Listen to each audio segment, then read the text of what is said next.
Alhamdulillahi Rabbil Alamin. Allahumma salli ala Sayyidina Muhammadin wa ala ali Sayyidina Muhammad.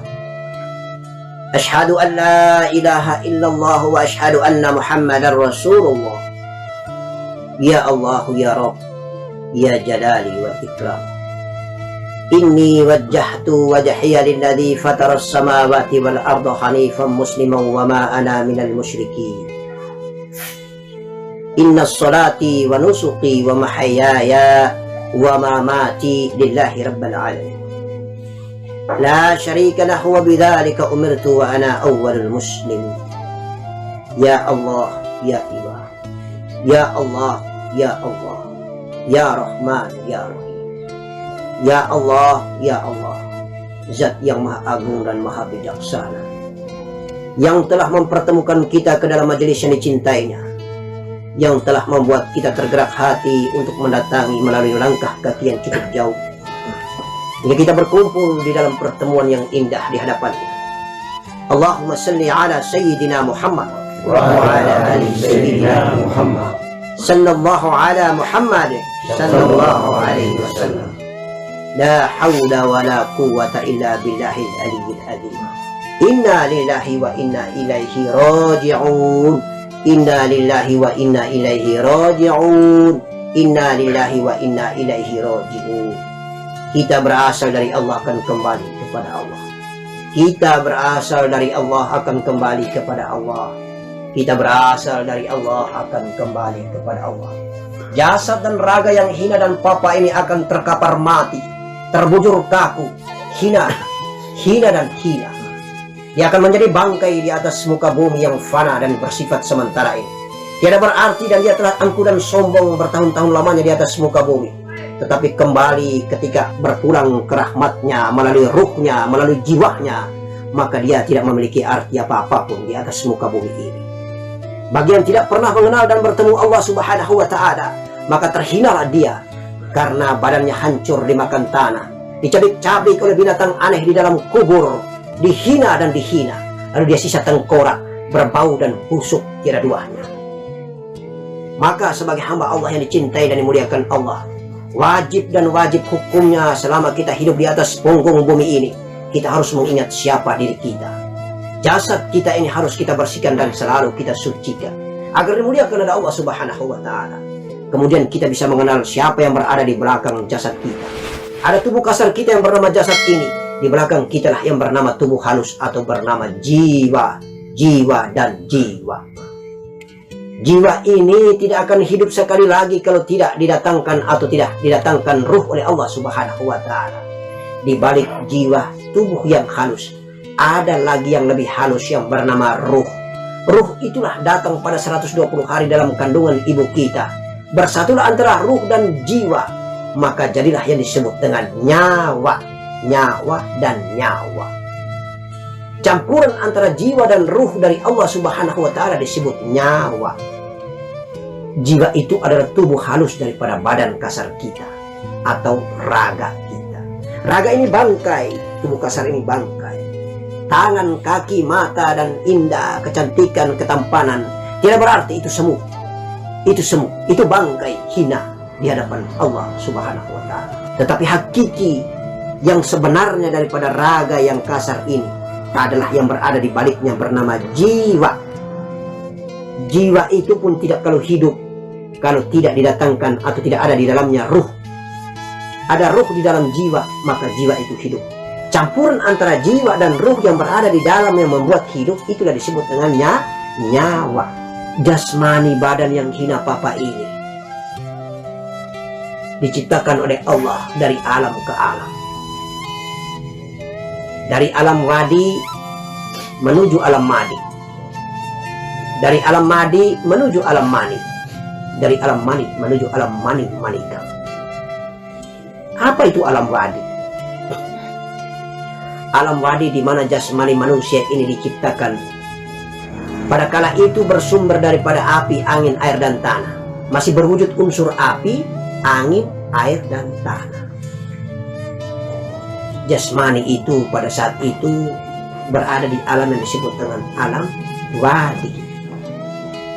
Kemudian masuk dipindahkan ke alam yang kedua, bernama alam madi.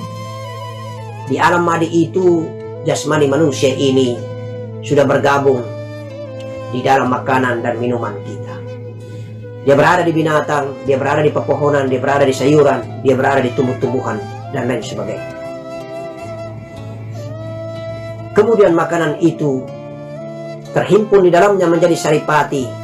Berpindahlah jasmani ini menuju ke alam yang ketiga disebut dengan alam mani. Di alam mani itulah kita hidup. Jasmani ini hidup. Kemudian dipindahkan lagi di alam mani manikam. Di mana alam mani manikam itu? Alam mani manikam itu terjadi ketika berhubungan badan antara ayah dan ibu kita.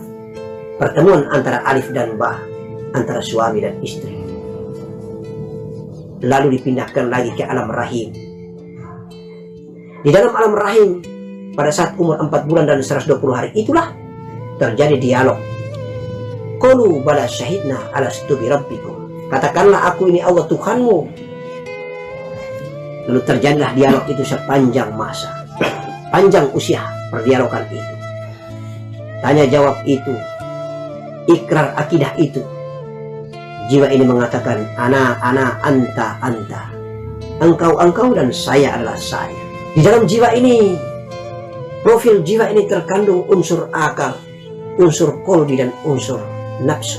Gaibnya akal kita ada di jiwa.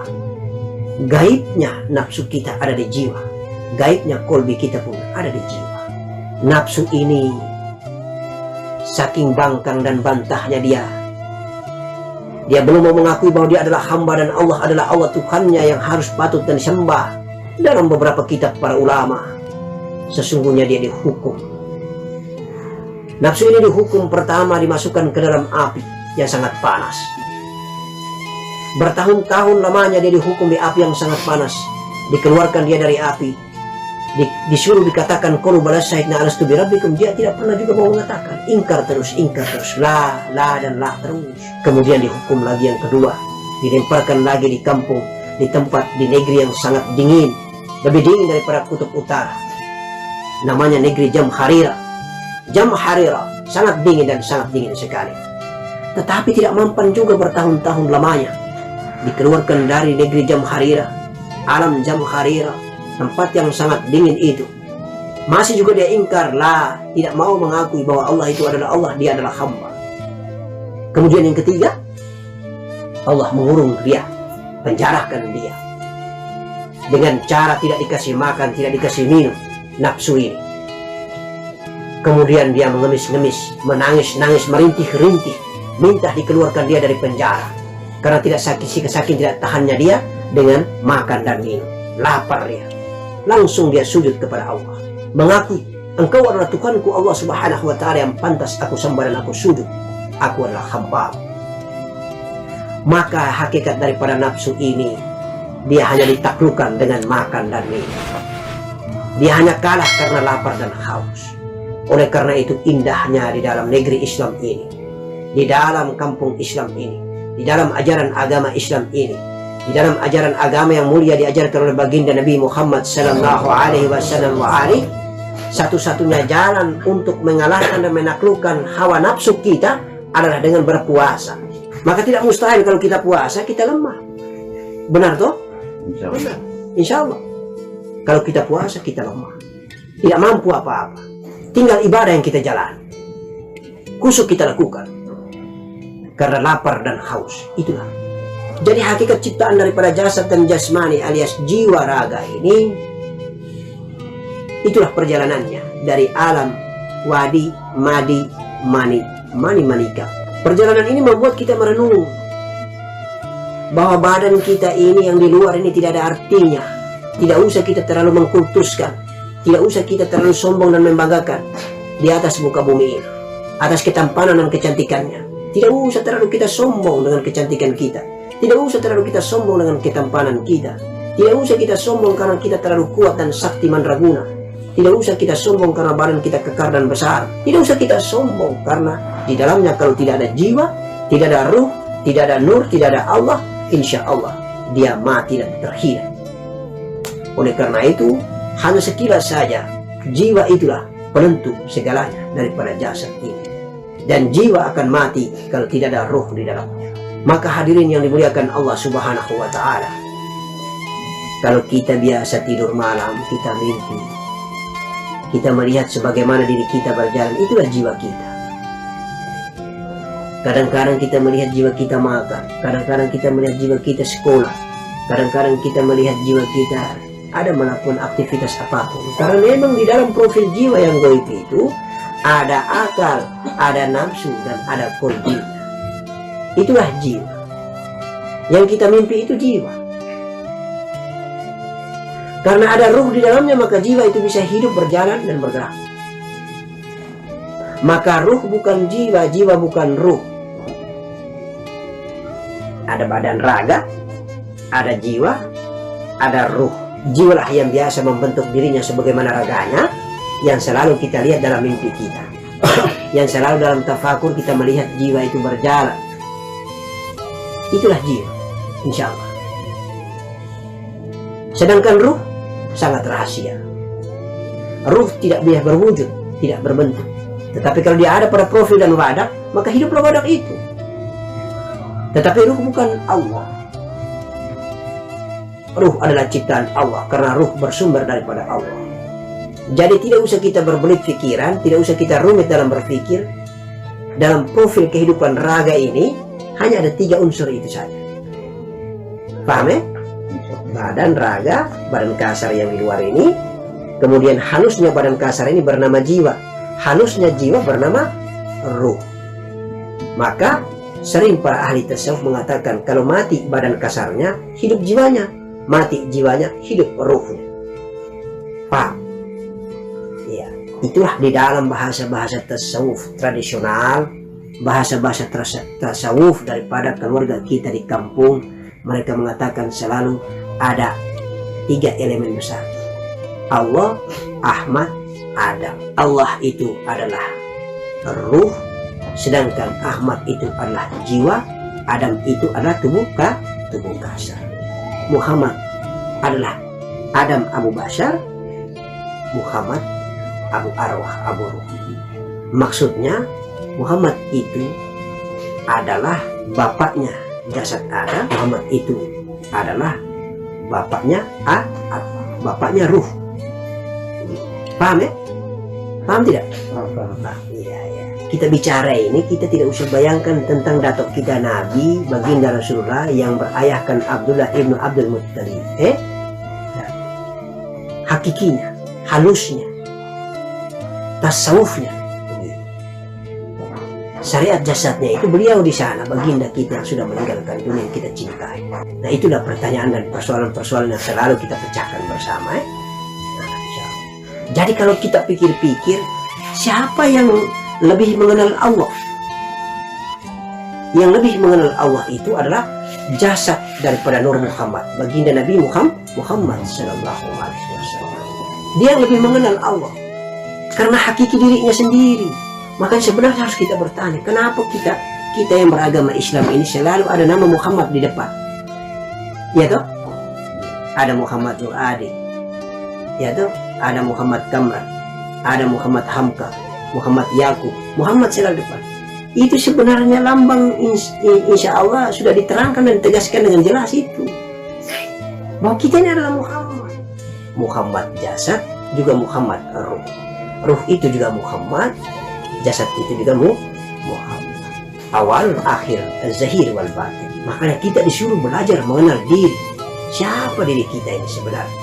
Kalau yang lebih mengenal Allah Subhanahu wa Ta'ala, pencipta diri ini, yang bernama datuk kita baginda Nabi Muhammad Sallallahu Alaihi Wasallam, maka logika dan masuk akalnya kita harus mengikuti syariat jasadnya, sunnahnya. Tidak bisa kita tinggalkan. Beliau lebih jauh mengenal Allah, tetapi beliau sholat, beliau puasa, beliau melaksanakan syariat sunnah kebiasaan. Maka kalau kita mengenal diri kita ini, raga kita ini adalah Muhammad, ruh dan jiwa kita ini pun adalah Muhammad, insya Allah kita juga melaksanakan akhlak sebagaimana baginda Nabi Muhammad Sallallahu Alaihi Wasallam. Kita juga harus mengamalkan apa yang menjadi aktivitas dan kegiatan-kegiatan baginda Nabi Muhammad Sallallahu Alaihi Wasallam, agar sempurna connect, signifikan betul, lurus benar perjalanannya dari jasad Muhammad juga masuk kepada ruh Muhammad. Itu maksudnya. Sehingga tidak ada cerita bilang kalau sudah belajar tasawuf kita tinggalkan syariat, batalkan syariat, tidak berlaku lagi yang namanya sholat. Tidak, tidak, dan tidak. Kalau engkau mau belajar mengenal benar yang sesungguhnya dirimu, maka sesungguhnya dirimu adalah Muhammad. Maka sunnah dan perilakumu harus sebagaimana yang aslinya bernama baginda Nabi Muhammadin sallallahu alaihi wasallam. Itu dasarnya. Maka kita tidak bisa tinggalkan yang bernama ilmu fikih, syariat, sunnah Nabi Muhammad sallallahu alaihi wasallam. Maka kemarin kita sudah katakan bahwa justru di dalam syariat itu juga ada tarekahnya. Di dalam syariat juga merupakan kendaraan menuju hakikat, menuju kita mengenal diri kita yang sesungguhnya. Jadi tidak bisa kita kasih pisah-pisah antara kulit dan isinya. Barang siapa yang memisahkan kulit daripada isinya, maka isinya akan bau. Seperti pisang, kalau kita tinggalkan kulitnya, maka isinya pasti akan bau. Oleh karena itu kulit harus menyatu dengan isinya.